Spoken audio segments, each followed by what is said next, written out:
Esta es una historia que pesa. Pesa porque no es solo mi historia, es la historia de las mujeres de mi sangre, un hilo invisible y oscuro que parece enredarse en nuestros pies cada vez que intentamos caminar hacia la felicidad. A veces me pregunto si el destino se escribe con tinta o si se hereda como el color de los ojos o la forma de las manos. Me llamo Elena, y hoy necesito contaros por qué creo que mi familia carga con una maldición que no nos deja amar en paz. Todo esto comenzó mucho antes de que yo supiera lo que significaba la palabra traición. Mi primer recuerdo del desamor tiene el rostro de mi madre. Recuerdo verla en la cocina de nuestra antigua casa, una tarde de otoño, mirando por la ventana con una expresión que yo no alcanzaba a comprender. Mis padres se separaron cuando yo tenía apenas 10 años. En aquel entonces, me dijeron que ya no se llevaban bien, la típica frase diplomática para no romperle el corazón a una niña. Pero la verdad siempre termina saliendo a flote, como un resto de naufragio que llega a la orilla. Recuerdo los paseos que daba con mi madre por aquel barrio antiguo de calles estrechas y empedradas. Ella siempre caminaba con la vista baja, como si buscara algo que se le hubiera caído y nunca lograra encontrar. Aquella casa, que en mi infancia me parecía un palacio, se fue volviendo pequeña y asfixiante. Las paredes parecían absorber las discusiones susurradas que ocurrían tras la puerta del dormitorio principal. Yo me quedaba en el pasillo, apretando mis juguetes contra el pecho, tratando de descifrar el tono de voz de mi padre. Era un tono defensivo, cortante, mientras que el de mi madre era una mezcla de súplica y desesperación. Un día, mientras buscaba unos colores en el despacho de mi padre, encontré una caja de madera tallada, escondida detrás de unos libros de leyes. La curiosidad de una niña de 7 años es infinita, así que la abrí. Dentro no había joyas, ni dinero. Había fotografías de una mujer que no era mi madre. Fotos en la playa, fotos en cenas románticas, y cartas escritas con una caligrafía elegante que desprendían un olor a jazmín que todavía puedo recordar. En aquel momento no entendí lo que significaban aquellas palabras de amor eterno, dirigidas a una desconocida, pero guardé el secreto como una piedra pesada en mi estómago. Ver a mi padre fingir normalidad en la cena de esa misma noche, comentando lo rico que estaba el guiso de mi madre mientras yo sabía de la existencia de esa caja, fue mi primera lección sobre la dualidad humana. Años después supe que mi padre no solo se había ido, sino que llevaba años viviendo una vida paralela. Tenía otra mujer, otra rutina, incluso otros amigos que validaban su engaño. Aquella revelación destruyó la imagen de mi héroe. Yo recordaba a mi padre como el hombre que me enseñó a montar en bicicleta en el parque, el que me traía dulces los viernes al volver del trabajo. Pero ese hombre era una fachada. Debajo de la superficie, había un arquitecto de la mentira. Lo más doloroso fue descubrir que incluso tenía un hijo con esa mujer, un medio hermano al que nunca conocí y del que mi madre solo supo el día que mi padre decidió que ya no podía seguir manteniendo 2 hogares. Recuerdo la última conversación que tuve con él sobre el tema, años después. Elena, la vida no es blanca o negra, me dijo mientras evitaba mi mirada. A veces el amor se acaba en un sitio y florece en otro, pero no quieres destruir lo que ya construiste. Yo le grité que el silencio es la destrucción más lenta que existe. Él ampliamente suspiró y se encogió de hombros, como si la traición fuera un impuesto inevitable de la existencia masculina. Lo que más me dolió no fue solo la ausencia de mi padre, sino ver cómo esa traición marchitó a mi madre. Ella era una mujer que antes reía con ganas, que ponía música mientras cocinaba y que tenía un brillo especial en los ojos. Después de la separación, ese brillo se apagó para siempre. Se volvió cautelosa, amarga en ocasiones, siempre esperando el siguiente golpe de la vida. Se convirtió en una sombra de sí misma, obsesionada con la limpieza y el orden, como si pudiera controlar el caos de su corazón ordenando los cajones de la cocina. Yo la observaba desde el umbral de la puerta, prometiéndome a mí misma que mi vida sería diferente. Que yo elegiría bien. Que yo rompería esa cadena de dolor. Me sentaba a veces con mi abuela, la madre de mi madre, a tomar el té. Ella, una mujer de manos nudosas y mirada penetrante, me acariciaba el pelo y me decía, hija, los hombres de esta familia nacen con el corazón de viaje y los pies de barro. Yo no entendía sus metáforas hasta que un día, limpiando su desván, encontré su propio diario de juventud. Mi abuela, que siempre parecía tan recta y austera, había vivido exactamente lo mismo. Mi abuelo se marchaba a negocios en la capital y nunca volvía solo. Mi abuela lo sabía, lo olía en sus abrigos, lo veía en los billetes de tren que encontraba en sus bolsillos. Pero ella, en su época, no tenía a dónde ir. Su dolor se transformó en una armadura de frialdad que heredó mi madre. Era una herencia de amargura que pasaba de mano en mano como una joya maldita. Y entonces conocí a Ricardo. Fue en una biblioteca, un lugar que yo consideraba seguro y alejado del drama del mundo real. Él estaba buscando un libro sobre historia del arte y yo estaba perdida entre estanterías de literatura clásica. Me ayudó a alcanzar un volumen que estaba demasiado alto y me dedicó una sonrisa que, en aquel momento, me pareció la más honesta del planeta. Al principio, Ricardo era todo lo que mi padre no fue. O al menos eso me vendió él con una maestría envidiable. Era atento hasta el extremo. Me enviaba flores al trabajo sin motivo aparente, recordaba cada detalle de nuestras conversaciones y me hacía sentir que era el centro absoluto de su universo. Nos casamos jóvenes, rodeados de amigos y con esa ilusión casi insolente de quien cree que el amor lo puede todo, que las estadísticas no van con ellos. Creíamos que éramos la excepción a la regla. Tuvimos una hija, Lucía, que se convirtió en nuestra luz, el motor que parecía dar sentido a cada uno de nuestros días. Pero el pasado tiene una forma muy retorcida de repetirse, como un eco que se niega a morir. Recuerdo nuestra luna de miel en una pequeña isla. Todo era perfecto. Ricardo me prometió frente al mar que nunca me haría llorar, que él conocía la historia de mis padres y que jamás permitiría que yo pasara por lo mismo. Elena, tú eres mi roca. Jamás pondría en riesgo lo que tenemos por una aventura vacía, me decía mientras caminábamos por la orilla. Yo le creí con la fe ciega de quien necesita desesperadamente un refugio. Los primeros años fueron, efectivamente, maravillosos. Construimos un hogar, compartimos sueños y cada noche nos dormíamos entrelazados. Pero la rutina empezó a hacer mella, o quizás, simplemente, la verdadera naturaleza de Ricardo empezó a asomarse. Ricardo tenía una habilidad especial para hacerme sentir culpable por mis sospechas. Estás proyectando tus traumas infantiles en mí, me decía cada vez que yo le preguntaba por una llamada extraña. Usaba mi historia familiar como un arma para desarmarme. Me hacía dudar de mi propia cordura. Me hacía sentir que yo era la loca, obsesionada con la fidelidad mientras él era el santo, que soportaba mis inseguridades. Fue un gaslighting psicológico constante que me fue minando la autoestima hasta dejarme en los huesos. Hace unos 8 años, descubrí la primera infidelidad de Ricardo. No fue por un detective privado ni por una escena dramática en un hotel. Fue de la manera más tonta y cotidiana posible, un mensaje en el ordenador que se quedó abierto mientras él se duchaba. Era un correo electrónico, lleno de palabras que él nunca me decía a mí, de planes para escapadas de fin de semana y de promesas de un futuro diferente con una tal Marina. El mundo se me vino abajo en un instante. Sentí ese mismo frío punzante que veía en los ojos de mi madre cuando yo era pequeña. La habitación empezó a dar vueltas y tuve que apoyarme en la pared para no caer. Pero cuando le enfrenté, él no huyó. Se derrumbó. Lloró con una angustia que parecía real, me suplicó perdón de rodillas en el suelo del salón, agarrando mis manos con fuerza. Elena, te lo juro por mi vida, no significa nada. Fue la presión, el miedo a envejecer. No me dejes, por favor, gritaba entre sollozos. Me dijo que había sido un error insignificante, un desliz producto del estrés del trabajo y de una crisis de mediana edad prematura. Juró que yo era la única mujer de su vida y que no podía imaginar un futuro sin mí ni sin nuestra hija.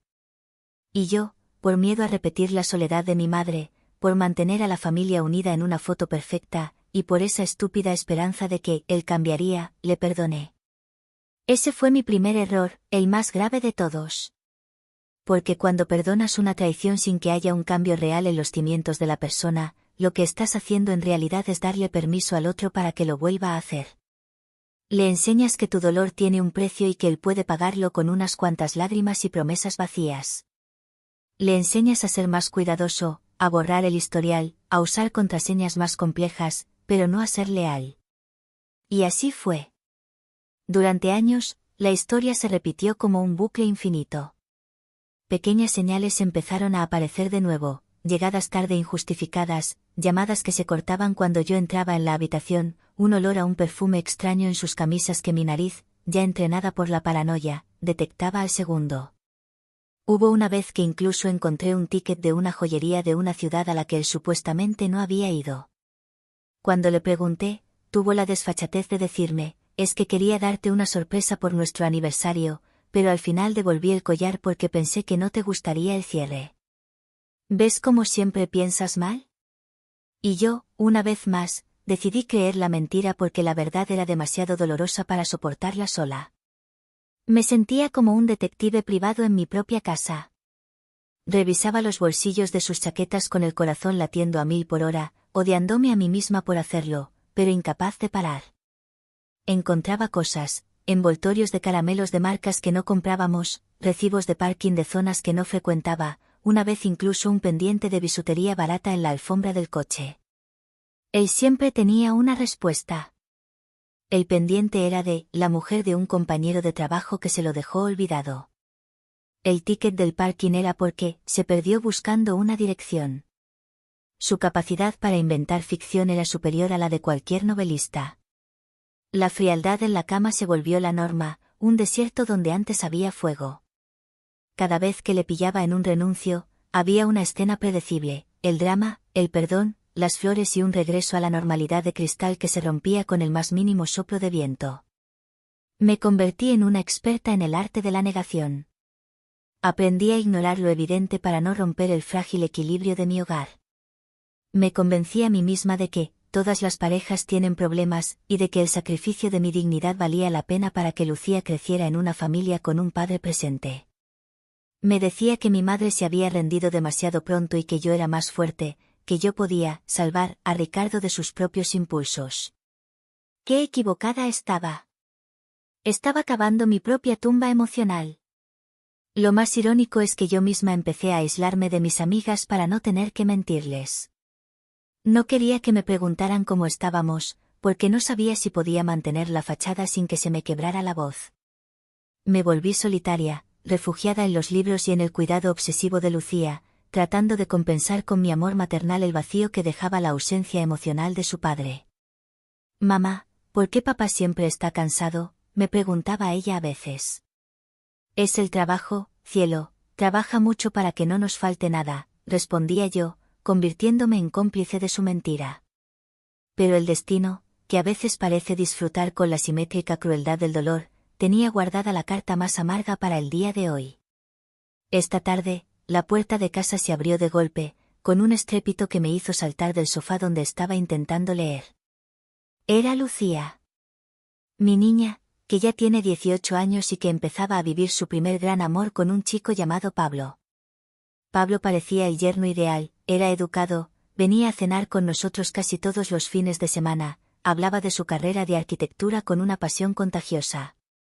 Yo estaba feliz por ella, pensaba que al menos ella había tenido mejor suerte que yo, que su generación estaba libre de estos lastres. Pero verla entrar por la puerta me rompió el alma. Entró llorando desconsoladamente, con ese llanto que sale de las entrañas, un sonido animal que te corta la respiración y que no puedes consolar con palabras. Estaba temblando, con el maquillaje corrido por toda la cara y la ropa desordenada, como si hubiera estado huyendo de algo. Me asusté muchísimo, se me pasaron por la cabeza las peores situaciones posibles, un accidente de coche, una agresión en la calle, algo oscuro e irreversible. Corrí hacia ella y la envolví en mis brazos, tratando de transmitirle una seguridad que yo misma no sentía desde hacía años. Cuando finalmente pudo hablar, entre sollozos que le impedían articular palabra de forma coherente, me contó lo que había pasado. Había decidido ir a casa de Pablo de sorpresa para darle una alegría, ya que él decía estar encerrado estudiando para un examen final muy importante. Llevaba su comida favorita en una bolsa y una sonrisa en la cara. Pero lo que encontró al abrir la puerta con la llave que él mismo le había dado hace meses fue la escena que ningún hijo debería vivir jamás. Su novio le estaba siendo infiel en su propia cama. Pero el giro de la historia fue lo que nos dejó en shock absoluto a las dos, sumidas en un silencio sepulcral que solo era roto por el tic-tac del reloj de la pared.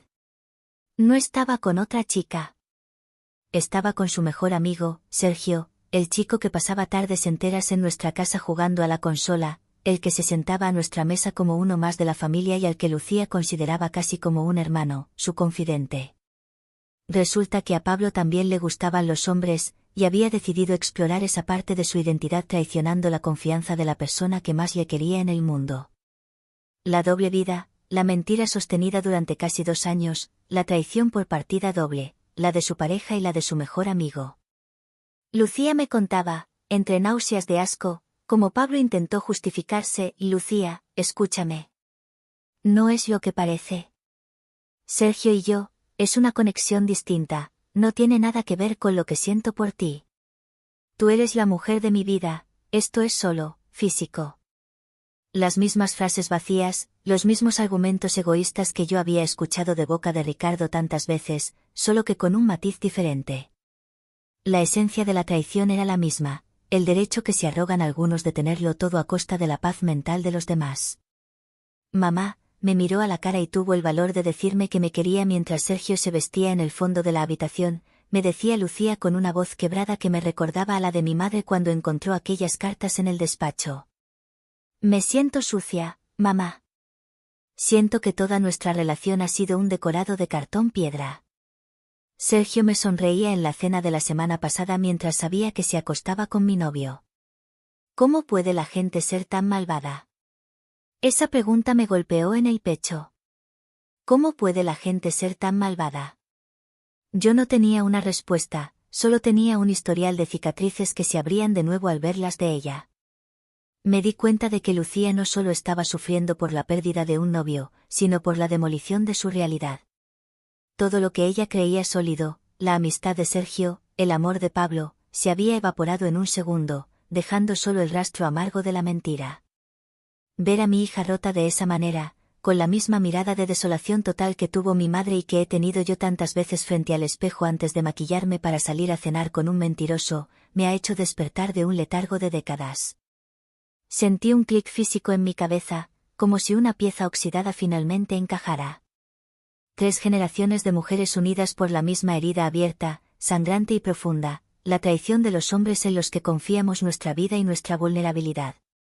Mi padre con sus amantes y su vida oculta en otra ciudad, mi marido con su falta de respeto constante y sus mentiras patológicas bajo nuestro propio techo, y ahora el novio de mi hija con su propia red de engaños y falsas identidades. Recordé a mi madre llorando en silencio mientras planchaba las camisas de mi padre. Recordé a mi abuela mirando al horizonte con una dureza que yo confundía con fortaleza. Y me vi a mí misma, buscando excusas para Ricardo. Somos una estirpe de mujeres que han sido entrenadas para el aguante, para la resiliencia mal entendida. Nos enseñaron que la familia está por encima de todo, incluso de nuestra propia salud mental. Pero hoy, al ver a Lucía temblar de asco y dolor, comprendí que ese todo es una mentira si no hay respeto. Me he quedado mirando a Lucía durante horas mientras la abrazaba en el sofá, sintiendo como sus lágrimas empapaban mi hombro. He sentido un peso insoportable sobre mis espaldas, como si cargara con todas las mujeres de mi linaje que fueron engañadas, silenciadas o humilladas. He sentido que realmente tenemos una maldición. ¿Es algo que atraemos por nuestra forma de amar demasiado, de darlo todo sin condiciones? ¿Es un patrón de conducta que repetimos de forma inconsciente porque es lo único que vimos en casa y pensamos que es el estándar de una relación? ¿O es simplemente que el mundo está configurado de una forma en la que la lealtad es un bien escaso y nosotras hemos tenido la mala fortuna de no encontrarlo nunca? De repente, la puerta principal se abrió. Era Ricardo. Entró silbando una melodía alegre, dejando las llaves sobre el mueble de la entrada con esa despreocupación que tanto me irritaba últimamente. Al vernos así, abrazadas y en silencio en la penumbra del salón, su expresión cambió. Vaya, ¿qué pasa aquí? ¿Una reunión de chicas? ¿A quién han matado?, dijo con ese tono de falsa jovialidad que usaba para esquivar los problemas. Su insensibilidad me pareció, en ese momento, una bofetada. Lucía ni siquiera levantó la vista. Yo me levanté despacio, sintiendo cada articulación de mi cuerpo como si fuera de hierro. El cansancio de años se transformó en una energía gélida. Pablo le ha sido infiel a Lucía, Ricardo. Con Sergio, dije con una voz fría que no reconocí como propia. Ricardo se quedó parado, a mitad de camino hacia la cocina. Vaya, bueno, los jóvenes de hoy en día, ya sabes cómo son las cosas, Elena. No hay que dramatizar, seguramente ha sido un error, un momento de confusión. Pablo es un buen chico, seguro que se arrepiente. Su tendencia a defender al infractor fue lo que terminó de romper el dique. Esas palabras fueron el detonante. ¿Un error, Ricardo? ¿Un error de 2 años? ¿Cómo tus errores? ¿Cómo los errores de mi padre? ¿Es que para vosotros la lealtad es algo opcional que se usa solo cuando conviene?, le grité. Él dio un paso atrás, sorprendido por mi estallido. Nunca me había visto así. Siempre había sido la Elena que lloraba en silencio y luego perdonaba. No me vengas con eso ahora, Elena, ¿estábamos hablando de la niña? No mezcles las cosas, eso es pasado. No, Ricardo. El pasado es presente porque nunca se fue. Estamos hablando de nosotras. Estamos hablando de cómo habéis convertido nuestras vidas en una carrera de obstáculos emocional. De cómo nos hacéis sentir que no valemos nada mientras nos mentís a la cara. Se acabó, sentencié. Hoy he mirado a Ricardo a los ojos y por primera vez en 20 años de matrimonio, no he sentido ganas de perdonar. No he sentido esa necesidad compulsiva de arreglar lo que no tiene arreglo para que la niña no sufra. Porque la niña ya está sufriendo, y está sufriendo precisamente por el ejemplo de amor que ha visto en esta casa, un amor basado en la sospecha y el aguante ciego. He visto en sus ojos el miedo, pero no el miedo a perderme a mí, sino el miedo a perder su comodidad, su estatus de hombre de familia, que tanto le gusta exhibir fuera de casa para alimentar su ego. Maldición o no, lo que importa es la elección. Mi madre no pudo elegir. Mi abuela no pudo elegir. Pero yo sí puedo. Y al elegir por mí, estoy eligiendo por Lucía. Le estoy mostrando que el círculo se puede romper, que el hilo negro se puede cortar con una tijera afilada de realidad. No quiero que dentro de 20 años sea ella la que esté sentada en este sofá, contándole a su propia hija cómo su marido la engaña. El legado de dolor termina conmigo. He sentido que el ciclo debe terminar aquí y ahora. No quiero que Lucía crezca pensando que el perdón es una obligación sagrada que una mujer le debe a un hombre ante la falta de respeto. No quiero que ella aprenda que ser mujer significa ser un felpudo, aguantar lo inaguantable, tragar veneno y sonreír para que los vecinos no sospechen que el matrimonio perfecto es una farsa. No quiero que ella herede mi capacidad para el autoengaño, esa habilidad perversa de ver solo lo que queremos ver para no tener que enfrentarnos al vacío. Si hay una maldición en esta sangre, voy a ser yo quien le prenda fuego. Voy a romper el espejo donde todas nos hemos mirado para ver solo fracaso y resignación. Aunque me queme en el proceso, aunque tenga que vender esta casa llena de recuerdos falsos y fantasmas de infidelidades pasadas, aunque tenga que reconstruir mi identidad desde las cenizas a una edad en la que muchos creen que ya no se puede empezar de nuevo.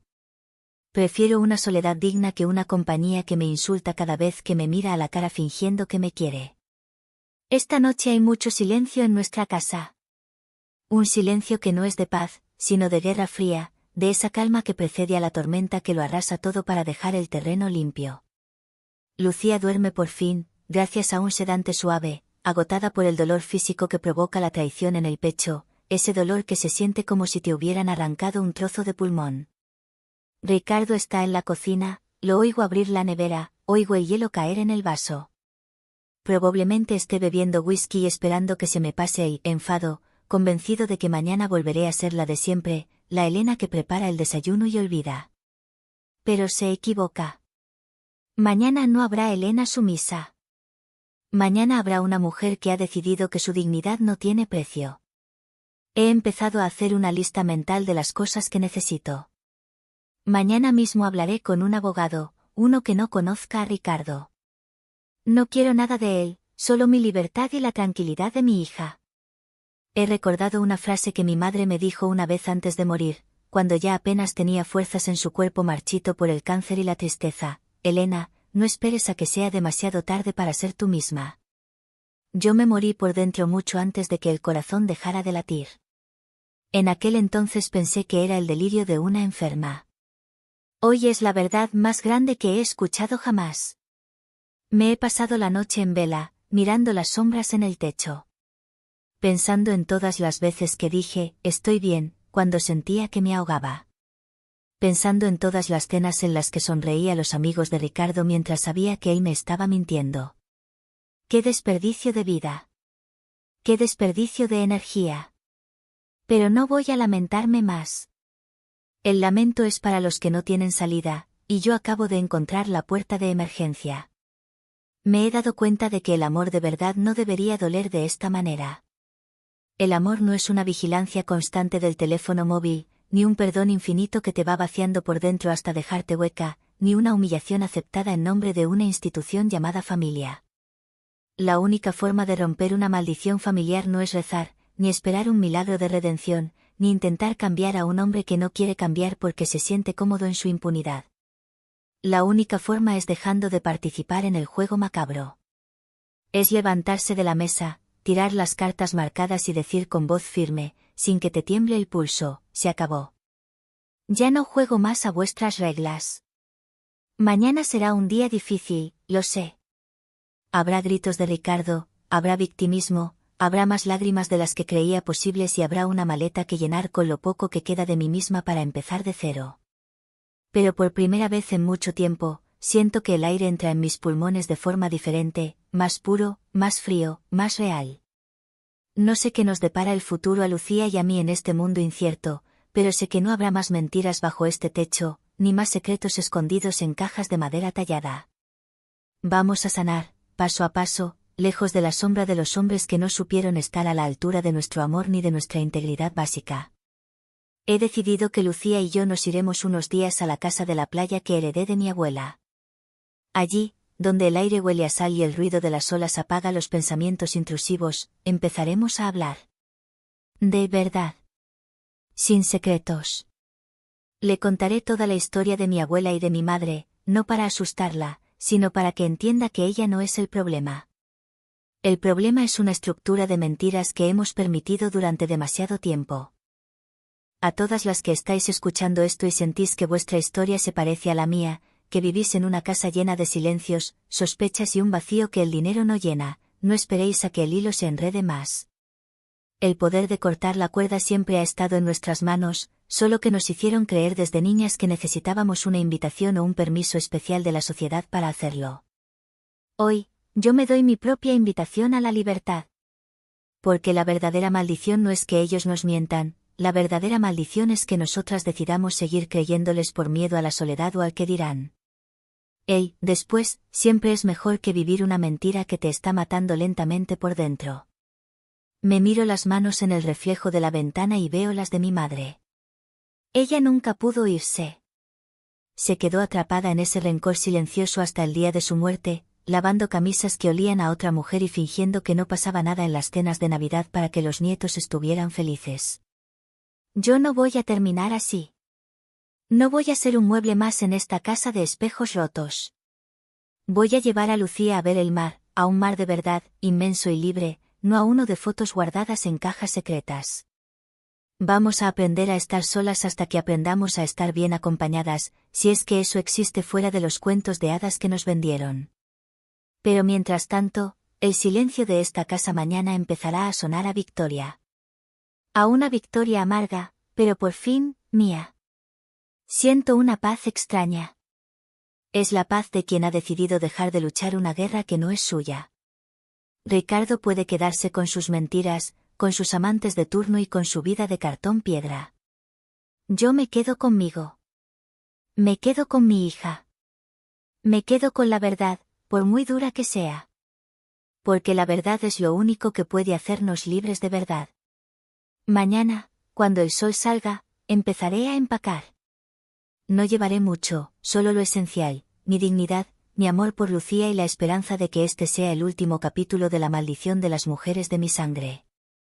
Hoy es el primer día del resto de mi vida. Y esta vez, la historia la escribo yo. Sin tachones, sin mentiras y, sobre todo, sin maldiciones heredadas. El hilo negro se ha roto. Suscríbete si te gustó el vídeo.